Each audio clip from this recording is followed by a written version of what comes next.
दोस्तों, स्वागत है आपका योजना एक्सप्रेस न्यूज की इस नई वीडियो में। आज हम फिर से चर्चा करेंगे ईपीएस 95 पेंशनर्स की स्थिति पर। दोस्तों, आप सब जानते हैं कि यह मुद्दा पिछले कई सालों से लगातार उठ रहा है, लेकिन आज भी इसका कोई ठोस समाधान निकलकर सामने नहीं आया है। ईपीएस 95 पेंशनर्स की पेंशन 1000 से 1500 रुपए तक है। सोचिए, आज के समय में क्या कोई इंसान इतनी छोटी राशि में अपनी जिंदगी चला सकता है? बिजली, पानी, दवा और रोजमर्रा की जरूरतों के खर्चे के लिए 1000 रुपए क्या काफी है? बिल्कुल नहीं। यही कारण है कि पेंशनर्स बार बार सड़कों पर उतरने को मजबूर हो रहे हैं। दोस्तों, पिछले दिनों जंतर मंतर पर जो प्रदर्शन हुआ था उसमें हजारों पेंशनर्स शामिल हुए। खास बात यह रही कि सत्ता पक्ष और विपक्ष दोनों के सांसद वहां पहुंचे। हरियाणा, पंजाब, महाराष्ट्र और कर्नाटक से कई नेताओं ने पेंशनर्स का समर्थन किया। यह बताता है कि यह मुद्दा केवल राजनीतिक नहीं बल्कि सामाजिक न्याय का है। संसद में भी लगातार सवाल उठाए जा रहे हैं। तिरचूर से सांसद जी कुमार नायक ने संसद में सरकार से पूछा कि आखिर इतने बड़े देश में जब 80 लाख से अधिक पेंशनर्स को मात्र 1500 रुपए मिलते हैं, तो सरकार क्या मानती है कि वह सम्मानजनक जीवन जी पा रहे हैं? उन्होंने यहाँ तक कहा कि अगर किसी सांसद या मंत्री को इतनी ही पेंशन दी जाए तो क्या वह अपना खर्च चला पाएगा? दोस्तों, श्रम मंत्रालय की राज्य मंत्री श्रीमती करंजलादे ने इस पर जवाब दिया। उन्होंने कहा कि सरकार इस मुद्दे पर गंभीर है और 2 बार चर्चा भी हो चुकी है। उन्होंने आश्वासन दिया कि जैसे ही समीक्षा समिति की रिपोर्ट आएगी, सरकार तुरंत कार्रवाई करेगी। लेकिन दोस्तों, यह रिपोर्ट आने के बाद वाली बात कई सालों से दोहराई जा रही है। पेंशनर्स की उम्मीदें हर बार टल जाती हैं। इसी बीच लोकसभा में सुप्रिया सुले ने भी वित्त मंत्री निर्मला सीतारमण से सवाल किया।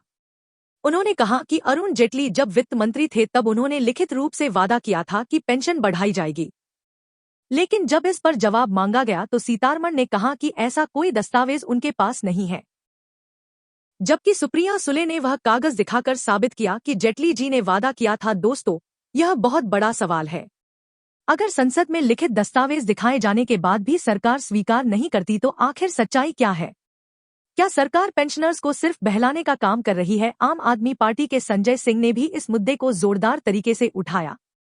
उन्होंने कहा कि सरकार ने अमीर उद्योगपतियों के 3 लाख करोड़ से ज्यादा के लोन माफ कर दिए।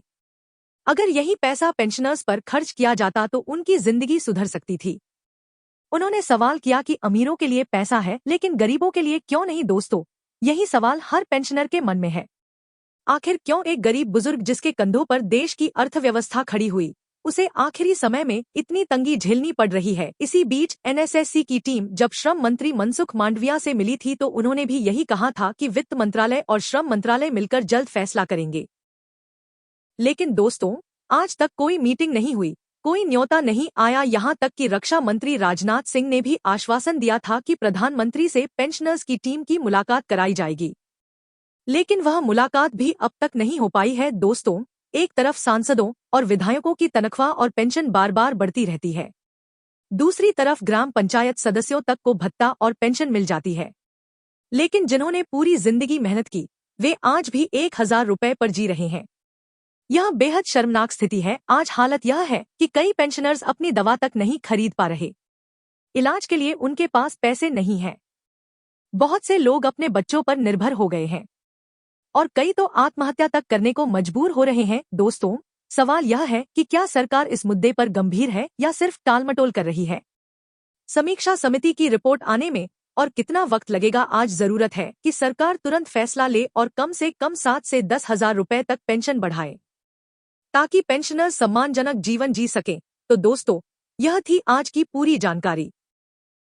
अगर आप भी मानते हैं कि सरकार को तुरंत पेंशन बढ़ानी चाहिए तो इस वीडियो को ज्यादा से ज्यादा शेयर करें और पेंशनर्स की आवाज को आगे बढ़ाएं। मिलते हैं अगले वीडियो में, तब तक के लिए नमस्कार, जय हिंद।